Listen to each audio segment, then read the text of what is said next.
दोस्तों, मैं फ़ज़ल हुसैन अपने चैनल में आपका इस्तकबाल करता हूं। आज हम आपके सामने लेकर हाजिर हैं ये वीडियो उन बच्चों के लिए जो जवाहर नवोदय विद्यालय में 6th क्लास की एंट्रेंस टेस्ट की तैयारी कर रहे हैं। ये एंट्रेंस टेस्ट 3 भागों में विभाजित होता है। इसमें 80 प्रश्न होते हैं कुल। पहला भाग जो है वो अनुभाग फर्स्ट मानसिक योग्यता परीक्षण होता है, और अनुभाग 2 अंकगणित, और अनुभाग 3 भाषा होती है। जो भी भाषा सेलेक्ट की हो।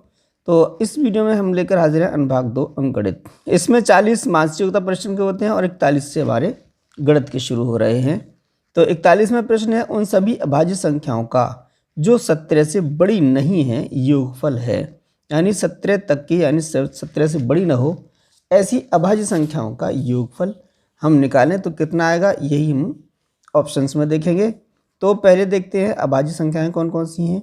ऐसी संख्याएं जो अपने और एक के अलावा किसी भी संख्या से पूर्णतः विभाजित न हो वो अभाज्य संख्याएं कहलाती हैं। तो पहली अभाज्य संख्या हमारी होगी 2, दूसरी 3, अगली होगी 5, 7, 11, 13 और 17।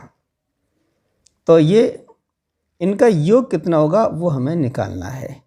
तो सबका हम योग कर देते हैं। योग कितना आता है देखते हैं। 2 और 3 5 होते हैं, 5 5 10, 7 17, 11 28, 17 41 और 17 58 यानी 58।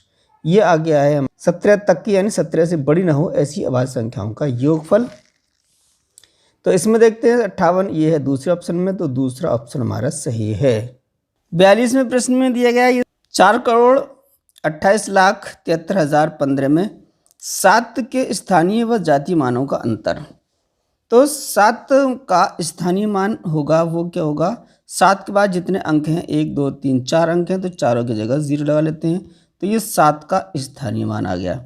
और जातीय मान उसका साथ ही होगा, तो उसका अंतर निकालना है। तो 7 इसमें से घटा देंगे तो ये बचेगा 3 9 9 और ये 9 और ये 6, यानी ये आ जाएगा हमारा 69,993।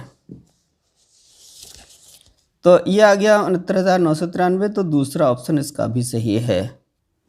किसी धन का 3/2 भाग उसके 2/3 भाग से 500 अधिक है तो धन ज्ञात करें। तो किसी संख्या का 3/2 माइनस 2/3 ये जो है उस संख्या का 500 होगा। 3 इसमें गुणा कर दें, 3 3 9, 3 दूनी 6 माइनस 2 दूनी 4 बटे 2 3 6। 9 में से 4 घटा देंगे तो ये बचेगा हमारा 5 5 बटे 6। तो अब हम संख्या लिख लेते हैं। पहली संख्या 600 है, तो 600 में गुणा करें 5 बटे 6 का। अगर ये 500 आ जाता है तो हमारी ये संख्या सही है। 6 कम 6 100 हो गया, 5 कम 5 500 हो गया, यानी 5 बटे 6 जो है वो हमारा 500 के बराबर आ गया। वो संख्या हमारी क्या होगी, 600 होगी। तो 600 पहले ऑप्शन में, पहला ही ऑप्शन हमारा सही है। एक हवाई जहाज 400 किमी प्रति घंटा से उड़ रहा है। तो ये जो स्पीड दी गई है 400 किमी प्रति घंटा, इसका मतलब हुआ कि 1 घंटे में 400 किलोमीटर वो हवाई जहाज उड़ता है। तो वह 40 सेकंड में कितनी दूर जाएगा। तो हम निकाल लेंगे 400 किलोमीटर, ये किलोमीटर में दिए हैं सब, आंसर भी तो किलोमीटर में ही रखेंगे। तो ये 400 किलोमीटर दूरी तय की उसने 1 घंटा या 60 मिनट। अभी 40 सेकंड पूछ रहा है, तो इसमें घंटे को हम सेकंड में बदले तो 60 का और गुणा कर देंगे, तो ये हो जाएगा 3600 सेकंड। यानी 400 किलोमीटर वो हवाई जहाज चलता है 3600 सेकंड में। तो 40 सेकंड में दूरी वो कितनी तय करेगा ये हमें निकालना है।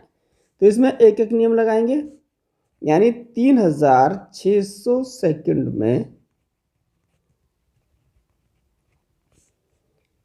दूरी तय की उसने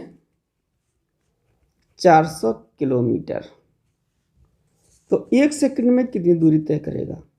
तो हम 1 से ज़्यादा का मालूम है और 1 से 1 का निकालना है, तो उतने का ही हम भाग दे देंगे।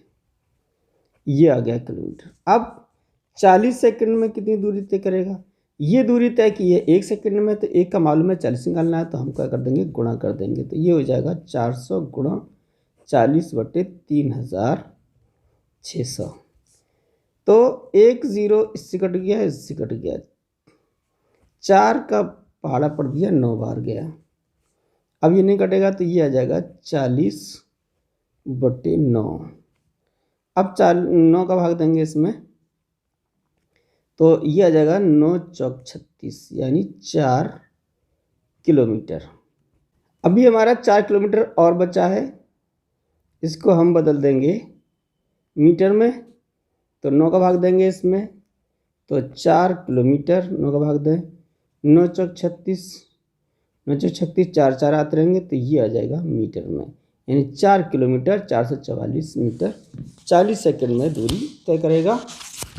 तो ये हुआ हमारा दूसरा ऑप्शन में है 4 किमी 444 मीटर, तो दूसरा ऑप्शन हमारा सही है। दो संख्याओं का योग 180 है तथा उन संख्याओं का मासा 12 है, तो संख्याओं के ऐसे कितने जोड़े संभव हैं, यानी ऐसे कितने जोड़े संभव हैं जिनका मासा 12 हो और योग 180 हो। तो इसमें हम मान सकते हैं अभाज्य गुणनखंड क्या होंगे हमारे, 12x और 12y, यानी x कोई संख्या है और y कोई संख्या है, उनका कॉमन हमारा कितना है, 12 है। अब इनका योग कितना होगा, 12x + 12y बराबर 180। तो ये संख्या होगी हमारी 12, कॉमन है तो 12 से डिवाइड कर देंगे, तो ये आ जाएगा x + y बराबर 12 कम 12, 12 पंजे 60, यानी अभाज्य संख्याओं के योग जो है वो 15 तक होना चाहिए। तो ये कितने हो सकते हैं, ये हो सकता है 1 और 14, 2 और 13, 3 और 12, तो ये तो सहभाज्य हो गए, तो ये होगा हमारा 4 और 11। अगला जोड़ा हो सकता है 5 10 होगा नहीं, 6 और 9 नहीं होगी क्योंकि इसमें 3 कॉमन आ जाएगा, ये हमारा अभाज्य होगा, तो वो 7 और 8 हो सकती है। तो कितने जोड़े बन गए। अब इस तरीके से संख्या हमारी कितनी बन जाएंगी, 12 एकम 12, 12 चौक 48, 12 एकम 12, 4 16, इस तरीके से ये संख्या हमारी आ जाएंगी। तो कितने जोड़े बन जाएंगे हमारे, 1 2 3 4, यानी 4 युग्म संभव हैं। तो ये हमारा है दूसरे ऑप्शन में, तो दूसरा ऑप्शन हमारा सही है। दो संख्याओं का योग 165 है, उनका मासा 15 है, वैसी संख्याओं के सही युग्म हैं। तो सवाल तो इससे मिलता जुलता है, लेकिन इसमें कितने जोड़ों की संख्या पूछी है और यहाँ एक जोड़ा दिया गया, तो इसमें सही जोड़ा कौन सा होगा। तो इसे निकालने के लिए कौन कौन सही जोड़े होंगे, यही तरीका है, हम इस तरीके से निकाल सकते हैं। यहाँ पर 12 की जगह 15 रख दें और ये 165 हो जाएंगे। तो इस प्रकार x + y यहाँ आ जाएगा 165/15, 15 कम 15 11। इसी तरीके से इनको योग कितना आना चाहिए, हमारा 11 आना चाहिए। तो इस तरीके से निकालें तो 11 1 और 10 हो जाएगा।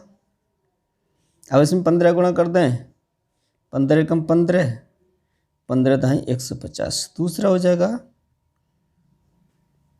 2 और 9, 15 दूनी 30, 15 में 135, तो 30 135 दिख रहा है हमारा, 30 35 पहले ऑप्शन में है।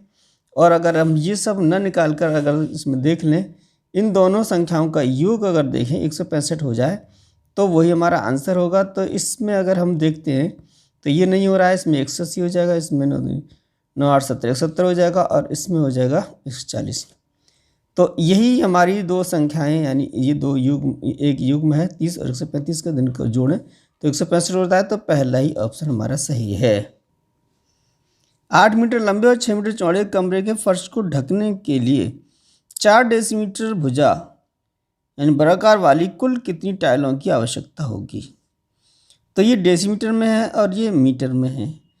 तो इनका यूनिट भी, हमारी इकाई भी एक ही में, एक सेम इकाई में बदल लेंगे सब।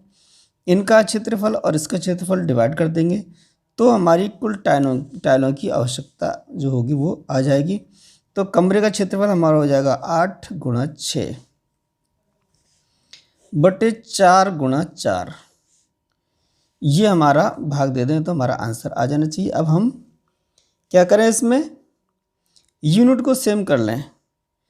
तो डेसीमीटर इसमें है, नीचे के डेसीमीटर है तो ऊपर भी डेसीमीटर बदल दें, तो 10 का मल्टीप्लाई कर दें दोनों में, तो ये आ जाएगा 4 दूनी 8, 2 दूनी 4, 2 पंजे 10, 5 31 गुणा 10, ये हो जाएंगी 300 टाइलें। तो 300 टाइलें हमारे चौथे ऑप्शन में है, तो चौथा ही ऑप्शन हमारा सही है। इस प्रश्न में ये संख्याएं दी हैं, इसमें हम इसको सॉल्व करके इसका मान क्या होगा ये हमें निकालना है। इसको सरल करना है तो देख रहे हैं 0.5 0.5 दोनों में कॉमन है, तो 0.5 अगर हम कॉमन ले लें तो यहाँ से रह जाएगी 0.3 प्लस यहाँ रह जाएगी 0.2 बटे 0.5 गुणा 0.9। यहाँ 0.5 ये है ही, 0.2 0.3 ये जुड़ गए तो क्या जाएगा 0.5, ये भी हो जाएगा 0.5, 0.9, 0.5 एक कट जाएगा, यहाँ एक के बाद दशमलव है, यहाँ भी एक के दशमलव है, दशमलव कैंसिल कर सकते हैं इसको, 5/9 है। अब 9 का भाग इसमें दें तो 0, इसमें भाग नहीं जाएगा, भाग टूटने की गिनती लग जाएगी। दशमलव बढ़ा लें, यहाँ पर 0 बढ़ा लें तो ये हो जाएगा 9 पंजे 45, फिर 5 बचेगा, फिर 0 9 पंजे 45, 9 पंजे 45 आते रहेंगे एंड सो ऑन। अब इसको हम लिख सकते हैं 5 पे बार लगाकर, यानी 5 जो है वो रिपीट हो रहा है, इसलिए इस पर बार ये निशान लगा देते हैं। तो इसमें आंसर 0.5 पे बार है, तो ये हमारा दूसरे ऑप्शन में है, दूसरा ऑप्शन ही हमारा सही है। 0 3 4 7 8 ये हमारे अंक दिए गए हैं, इनसे बनी सबसे बड़ी संख्या और छोटी संख्या का अंतर कितना होगा। तो पहले हम सबसे बड़ी संख्या बना लेते हैं, तो ये आ जाएगी हमारी 8।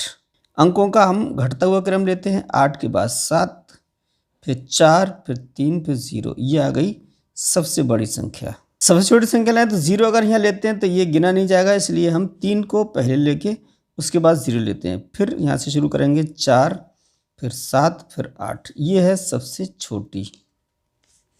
अब इनका अंतर पूछा है तो इसे घटा लेंगे, 10 में से 8 के 2 बचेंगे, ये रह गए 2, 10 में ढाई लेंगे, 12 में से 7 के 5 बचे, ये रह गए 3, इधर से दे लेंगे, 13 में से 4 के 9 बचेंगे, रह गए 6, और ये बचेंगे 8 में से 3 के 5, ये आ जाएगा 56,952।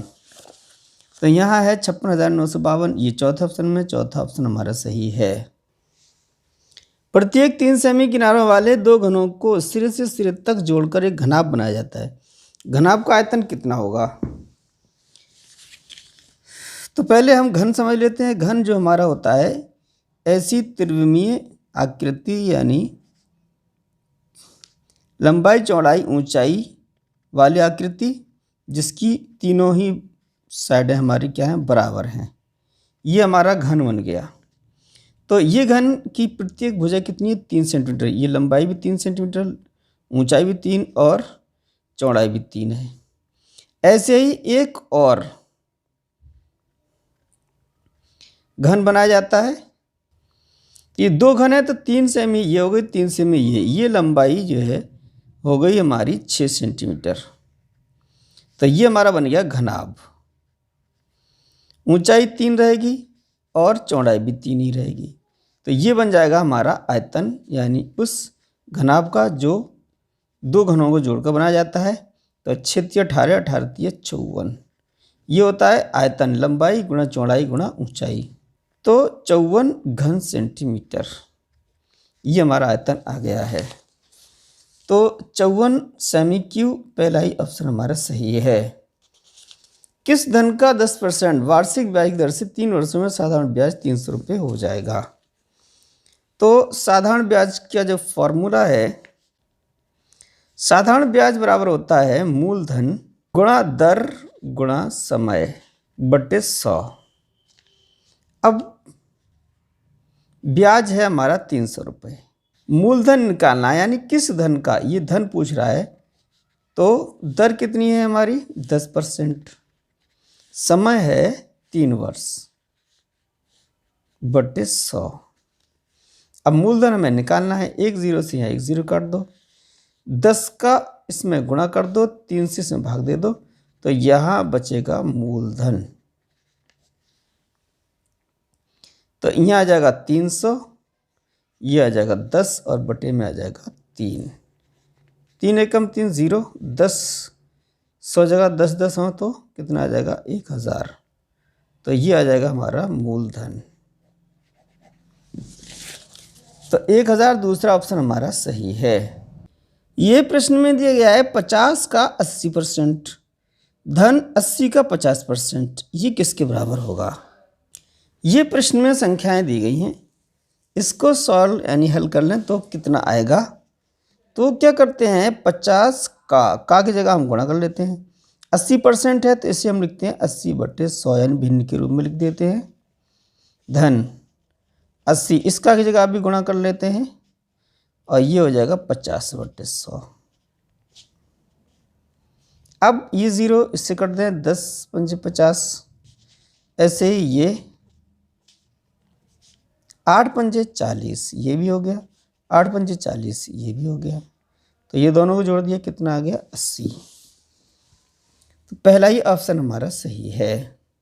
एक रेलगाड़ी 100 मीटर 9 सेकंड में तय करती है, उसकी चाल किमी प्रति घंटा में क्या है। चाल बराबर ये हमारा फॉर्मूला होता है दूरी बटे समय। अब ये चाल हमें निकालना है किमी प्रति घंटा में, यानी दूरी हमारी किलोमीटर में हो और समय हमारा घंटे में हो। तो दूरी हमारी दी गई है 100 मीटर। अब इसको किलोमीटर में बदलना है तो इसमें 1000 का भाग दे देंगे, बटे समय दिया गया है 9 सेकंड। इसको घंटों में बदलना है तो 1 घंटे में 3600 सेकंड होते हैं, इसका भाग दे देंगे। अब इसको हम हल करेंगे, ऊपर भिन्न अलग है, नीचे भिन्न अलग है, तो वही हमारी चाल आ जाएगी। ये 2 जीरो इसमें कट गए हैं, ऊपर बचा है 1 बटे 10, फिर बटे है 9 चौक 36, चारों चला गया, ये 400 आ गया, तो नीचे आया 1 बटे 400। अब ये हो गए हमारे 4 बटे, तो ऊपर सबसे नीचे वाला सबसे ऊपर पहुंच जाएगा और बीच वाले आपस में गुणा हो जाएंगे। तो ये हो जाएगा 1 गुणा 400 बटे 10 गुणा 1। 0 से फिर 0 काट दें तो ये आ जाएगा 40 किमी प्रति घंटा। तो ये चाल आ गई किलोमीटर प्रति घंटा में। तो ये 40 किमी प्रति घंटा चौथे ऑप्शन में है, तो चौथा ही ऑप्शन हमारा सही है। रवि कुछ टॉफियाँ 1 रुपये की 2 की दर से खरीदता है और एक उन्हें 1 रुपये की 5 की दर से बेचता है। तो 1 की 2 खरीदी, 1 की 5 बेची, तो ज़ाहिर है हानि होगी। तो हानि प्रतिशत निकालना है, प्रतिशत कितना होगा। तो 1 टॉफ़ी कितने की खरीदी, 1 रुपये की 2 टॉफ़ी खरीदी हैं, तो 1 टॉफ़ी हो गई 1 बटे 2 रुपये की। अब बेची कितने की है, 1 रुपये की 5 बेची हैं, तो 1 टॉफ़ी का जो मूल्य होगा वो होगा 1 बटे 5। अब हमारा कितना घाटा हुआ, इसमें हम घटा के निकाल लेते हैं। 5 दूनी 10, 5 एकम 5, 2 एकम 2, यह आ गया 3 बटे 10। ये हुआ है घाटा। घाटा कितने % है ये हमें निकालना है। घाटा परसेंट, घाटा कितना हुआ यानी हानि, वो गुणा 100 बटे जो उसने खरीदी थी क्रय मूल्य। तो घाटा हुआ है 3 बटे 10 गुणा 100 बटे कितने में खरीदी थी, 1 बटे 2 के हिसाब से खरीदी थी। तो अब इसको हम हल कर लेंगे, 0 से 1 0 कट जाएगा, 30 ये हो जाएगा, 2 ऊपर पहुंच जाएगा। 60% घाटा उसको हुआ है। तो ये चौथा ऑप्शन में है, चौथा ऑप्शन हमारा सही है। मनोज रोज रात्रि में 9:30 पे सोता है और सुबह 8:30 पे उठता है, तो उसके सोने का कुल समय कितना होगा, ये हमें ज्ञात करना है। तो आधा घंटा हमारा और गुजर जाए तो ये बच जाएंगे 10, 10 और 2 हो जाएंगे 12। अब 12 बजे के बाद 8.5 घंटे उसने और सोया, यानी 8 घंटे 30 मिनट। अब ये टोटल कितने हो जाएंगे, 30 और 30 1 घंटा हो गया, एक इसमें जोड़ देंगे, 1 2 3 और 8 11, यानी वो 11 घंटे सोया है। तो देखते हैं दूसरे ऑप्शन में 11 घंटे, तो दूसरा ऑप्शन हमारा सही है। संख्या 323 के अभाज्य गुणनखंड हैं, तो अभाज्य गुणनखंड इसमें कितने होंगे, संख्या हमारी है 323, इस ये किससे किससे कट जाएगी, 2 से नहीं कटेगी, 3 और 3 6 2 8, ये 3 से नहीं कटेगी तो 3 से भी नहीं कटेगी, 5 से भी नहीं कटेगी, 7 चौक 28, 7 से भी नहीं कट रही है, 7 के बाद 11 दूनी 22 बचे 10, 103 11 से भी नहीं कटेगी, 13 से, 13 दूनी 26 बचेंगे 6, 63 हो जाएंगे, तो 13 से भी नहीं कटेगी, 13 के बाद आ रही है हमारी 17, 17 एक कम 17 बच्चे 15, 17 निम्मा 153, तो ये हमारे आ गए 17 और 19, ये 2 ही गुणनखंड हैं इसके। तो देखते हैं इसमें 2 गुणनखंड, तीसरा ऑप्शन हमारा सही है। ये दशमलव की संख्याएं दी गई हैं, इनको या धन लगा या ऋण लगा, इन दोनों जोड़ के इसको घटाना है। तो ये दशमलव के सवाल हैं, तो दशमलव 792.02 प्लस 101.32, इसको हमें जोड़ना है, ये हो गया 4, ये 3 हो गए, दशमलव नीचे दशमलव आ गया 3 और 9 और ये हो गया 8, इसमें से ये घटा देंगे 306.76, ये माइनस करना है 306.76, 14 में से 6 घटाएंगे 8 बचेंगे, ये रह गए 2, 12 में से 7 गए 5 बचे, ये रह गए 2, 12 में से 6 गए 6 बचे, रह गए 8 और ये 8 में से 3 गए 5, 586.58, 5.58 पहला ही ऑप्शन हमारा सही है। यदि वृत्त की परिधि 30/π है तो वृत्त का व्यास कितना होगा, तो हमको ये सूत्र याद रखना है, परिधि बराबर पाई गुणा व्यास, ये हमारा फॉर्मूला होता है। व्यास हमें निकालना है तो पाई इसके बटे में आ जाएगी, यानी ये हो जाएगा परिधि बटे पाई बराबर व्यास। अब परिधि की जगह हम ये लगा दें 30/π, तो 30/π बटे पाई बराबर व्यास, तो पाई जो हमारी नीचे इसमें आ जाएगी, तो ये आ जाएगा 30/π गुणा पाई। अब पाई गुणा पाई को हम पाई पे 2 घातें लगाकर लिख सकते हैं, तो ये आ जाएगा हमारा व्यास 30/π स्क्वायर। तो ये चौथे ऑप्शन में 30/π स्क्वायर चौथा ऑप्शन हमारा सही है। किसी वस्तु का विक्रय मूल्य क्रय मूल्य का 4/3 गुना है, तो लाभ प्रतिशत कितना होगा, तो लाभ प्रतिशत देख लेते हैं। तो पहले हम निकालेंगे क्रय मूल्य, क्रय मूल्य हमारा अगर x है तो विक्रय मूल्य हो जाएगा x का 4/3, ये हमारा हो गया विक्रय मूल्य, ये हो गया क्रय मूल्य। तो फिर लाभ होगा, क्योंकि ये 1 से बड़ी है, तो लाभ कितना होगा, विक्रय मूल्य में से क्रय मूल्य घटा दें, तो ये हो जाएगा 3/3, 4 में से 3 घटा देंगे x/3, ये हमारा कितना आ जाएगा लाभ। इसको हम परसेंट में बदल देते हैं, लाभ प्रतिशत कितना आ जाएगा, ये हो गया लाभ बटे 3 गुणा 100 बटे क्रय मूल्य, x से x कट गया 100/3, यानी 33 सही 1/3%। तो देखें उत्तर 33 सही 1/3% चौथे ऑप्शन में है, तो चौथा ही ऑप्शन हमारा सही है। यह है 60वां प्रश्न, पूरे प्रश्न पत्र का 60वां है और गणित भाग का यानी अनुभाग 2 का 20वां प्रश्न है। 5 टन 9 क्विंटल में कितने क्विंटल होंगे, यानी 9 क्विंटल तो ये है ही हैं, 5 टन के कितने क्विंटल होंगे ये हमें निकालना है। तो 1 टन का होता है 10 क्विंटल, तो 5 टन का हो जाएगा 50 क्विंटल। तो अब इसमें क्विंटल में बदल दें, प्लस कर दें, तो ये हो जाएगा 59 यानी 59 क्विंटल। तो ये आ गया हमारा 59 क्विंटल। तो आंसर में पहले ही ऑप्शन में है आंसर, तो 59 क्विंटल तो पहला ऑप्शन हमारा सही है। इसके बाद हम मानसिक योग्यता परीक्षण का वीडियो लेकर हाजिर होंगे। तो हमारे अगले वीडियो का नोटिफिकेशन आप तक पहुंच जाए, इसके लिए हमारे चैनल को सब्सक्राइब करें। सारे जहां से अच्छा हिंदुस्तान हमारा, हम बुलबुलें हैं इसकी ये गुलसिता हमारा।